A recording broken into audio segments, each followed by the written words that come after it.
మీ ఎలాంటి వ్యాపార ప్రకటనలకైనా వెంటనే మా ఛానల్ సంప్రదించండి. అందరికి నమస్కారం. నేను శిరీష. ఈరోజు మనతో పాటు ఉన్నారు ప్రముఖ ఆధ్యాత్మికవేత్త జ్యోతిష్య పండితులు పవన్ కుమార్ శర్మ గారు. గురుగారితో మాట్లాడదాం. గురుగారు నమస్కారం అండి. శ్రీమాత్రే నమః. గురుగారు, చూస్తుండగానే 2025 సంవత్సరం అయిపోయింది. 2026 నూతన ఆంగ్ల సంవత్సరానికి వచ్చేసాం.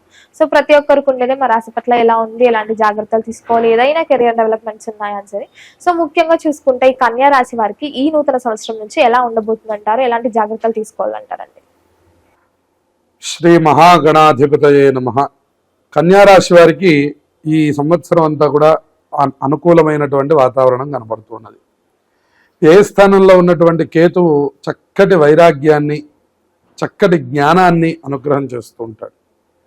దాంతో వాళ్ళు ఆధ్యాత్మిక పరంగా చాలా మంచి పుస్తకాలు చదువుకుంటూ ఉండడం, మంచి మంచి పూజా కార్యక్రమాల్లో పాల్గొంటూ ఉండడం, చక్కటి జ్ఞానాన్ని సంపాదించడం, చక్కటి సాధన చేస్తూ ఉండడం, ఆధ్యాత్మిక పరంగా మంచి మంచి క్షేత్రాలు తిరుగుతూ ఉండడం, అలా వాళ్ళు చేయదలుచుకున్నటువంటి సాధనలో మంచి లక్ష్యాన్ని పొందేటటువంటి పరిస్థితి కన్యారాశి వారికి కనబడుతుంది. ఇక్కడ దశమ స్థానంలో సంచారం చేస్తున్న బృహస్పతి 10-11 స్థానాల్ని సంచారం చేస్తున్నారు. దీనివల్ల గురుబలం చక్కటి అభివృద్ధిగా ఉండడం వల్ల ఆర్థికపరమైనటువంటి లాభము, కీర్తి ప్రతిష్టలు, సమాజంలో మంచి పేరు, పలుకుబడి ఇవన్నీ కూడా సాధించడం, ఇవన్నీ కూడా ఈ రాశి వారికి కనపడుతుంది. ఇక 7వ స్థానంలో శని సంచారం జరుగుతుండడం వల్ల కొద్దిగా ఇంట్లో ఆడవాళ్ళకి కొద్దిగా అనారోగ్య సమస్యలు ఏర్పడుతూ ఉండడం, లేదంటే వీళ్ళిద్దరి మధ్య చిన్న చిన్న వివాదాలు వస్తూ ఉండడం, ఏదో కొద్దిగా ఇంట్లో చిన్న చిన్న చికాకులు, వ్యాపారంలో చిన్న చిన్న చికాకులు కనపడుతున్నప్పటికి కూడాను 6వ స్థానంలో రాహు ఉండడం వల్ల వాక్కు సంబంధమైనటువంటి బలం, మానసికమైనటువంటి బలం అన్ని విధాల ఈ రాశి వారికి కనపడుతూ ఉన్నది. శని యొక్క ప్రతికూలం తప్ప మిగతా 3 గ్రహాల యొక్క యోగం ఈ రాశి వారికి కనపడుతూ ఉండడం వల్ల ఈ సంవత్సరం అంతా కూడా కన్యా రాశి వారికి మంచి శుభయోగాలు కలుగుతూ ఉన్నాయి అని చెప్పవచ్చు. ముఖ్యంగా గురుగారు, వివాహం జరిగిన తర్వాత సంతానం కోసం ఎదురు చూస్తారు. సంతానం అనుకూలమైనటువంటి కాలంగా చెప్పుకోవచ్చు. అలాగే సంతాన అభివృద్ధిని చూసే కాలం అని కూడా చెప్పుకోవచ్చు. ఎవరైతే పిల్లలు ఎదుగొస్తున్నారో, అంటే తండ్రి స్థానంలో ఉన్న కన్యా రాశి వారు, తల్లి స్థానంలో ఉన్న కన్యా రాశి వారికి కూడా ఇది పిల్లల పరంగా ఆనందాన్ని అనుభవించే కాలం అని చెప్పవచ్చు. ముఖ్యంగా ఈ సినీ కళాకారులకు ఎలా ఉంటుంది? కళారంగం వారికి కూడా ఇది అభివృద్ధిగా ఉండేటటువంటి కాలం. కొద్దిగా జాగ్రత్తలు కనుక తీసుకున్నట్లయితే, ఇందాక మనం చెప్పినట్లుగా మన వెనకాల మనల్ని మోసం చేసే వాళ్ళు ఉన్నారు అనే విషయాన్ని గమనించుకొని మీరు ప్రవర్తిస్తే విజయం మీదే అవుతున్నది అని చెప్పారు. గురుగారు, ముఖ్యంగా మనం ప్రథమంగా చూసుకుంటే విద్యార్థులకు ఎలా ఉంటుందంటారు? విద్యార్థులకు ఇది చాలా మంచి కాలం. అన్ని పరీక్షల్లో ఉత్తీర్ణతలను సాధించడం, చక్కటి చదువుకున్నటువంటి విద్యలు గుర్తు ఉండడం, అలాగే అన్ని విధాల అనుకూలమైనటువంటి కాలంగా ఈ విద్యార్థులకి చెప్పవచ్చు. గురుగారు, ఎవరైతే ఉద్యోగ వ్యవస్థలో ఉన్నారో వారికి ఉద్యోగ పరిస్థితి ఎలా ఉంటుంది? ఉద్యోగ పరిస్థితులు చాలా బాగున్నాయి. అలాగే గతం మీద మీకు ఇప్పుడు పేరు ప్రఖ్యాతులు వచ్చే కాలం అని చెప్పవచ్చు. మీరు ఇన్నాళ్ళు ఏదైతే అంటే పేరు లేకుండా, పని లేకుండా శ్రమపడ్డారో, అంటే గుర్తింపు లేకుండా చాలా పని పూర్తి చేసేసారు మీరు. ఇప్పుడు అసలు గుర్తింపు వచ్చేటటువంటి కాలం అని చెప్పవచ్చు. ఈ సంవత్సరంలో మీరు తగిన గుర్తింపుని, గౌరవాన్ని పొందుతారు.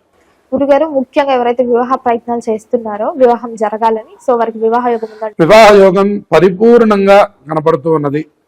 చిన్న చిన్న ప్రతిబంధకాలు, అంటే మన మీద వెనకాల ప్రచారం చేసేటటువంటి వాళ్ళ యొక్క ఇబ్బందులు కనపడుతున్నాయి, కానీ మిగిలిన దాంట్లో మీరు చక్కగా మీకు వివాహ ప్రయత్నాలు కనపడుతున్నాయి. అటువంటి ఇబ్బందుల్ని మాత్రం మీరు జాగ్రత్తగా కనుక గమనించినట్లయితే, సింహావలోకనం అంటారు, దాన్ని పైనుంచి చూడాలట. మనం ఎదురుకుండా చూస్తే మనకి ఎవరు ఏంటి అనేది తెలియదు. సింహావలోకనం అంటే పైనుంచి చూడడం, అసలు వీళ్ళు ఏంటి అనేటటువంటిది. అటువంటి వాటి ద్వారా మీకు ఇవన్నీ కూడా అనుకూలమవుతాయి.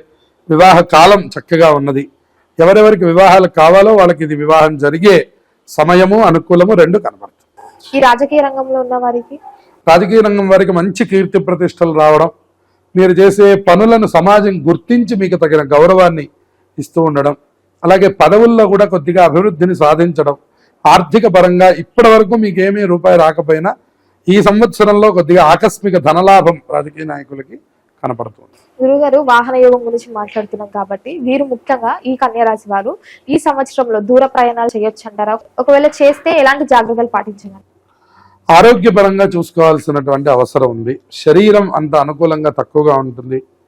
అందువల్ల దూరాలు వెళ్ళడానికి మానసికంగా ఉత్సాహం ఉన్నప్పటికీ శరీరం అంత బాగా సహకరించదు. అందువల్ల దూర ప్రయాణాల్లో ఆర్థిక ఆరోగ్య సమస్యల్ని దృష్టిలో పెట్టుకొని ప్రయాణాలు ప్లాన్ చేసుకోండి.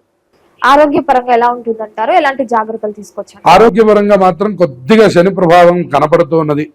కీళ్ల వాతం, అలాగే జాయింట్ పెయిన్స్ అంటాం మనం, అలసట నిరంతరం కూడాను, ఒక మానసికమైనటువంటి చాంచల్యం, ఇవన్నీ కూడా కనపడుతూ ఉన్నాయి.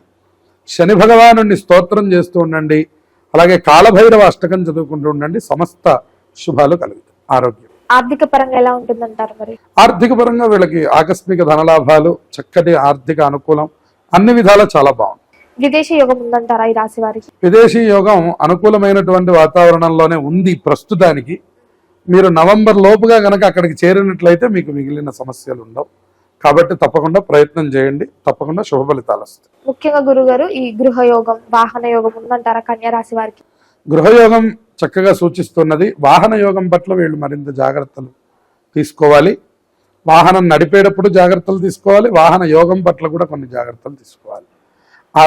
అధికంగా ధనం పెట్టేటటువంటి సమయం, లేదా తీసుకున్నటువంటి వాహనం మీద ఎక్కువ ఇన్వెస్ట్ చేయవలసినటువంటి అవసరం కూడా కనపడుతోంది. కాబట్టి వాహనం పట్ల జాగ్రత్త వహించండి. గృహయోగాలు అద్భుతంగా.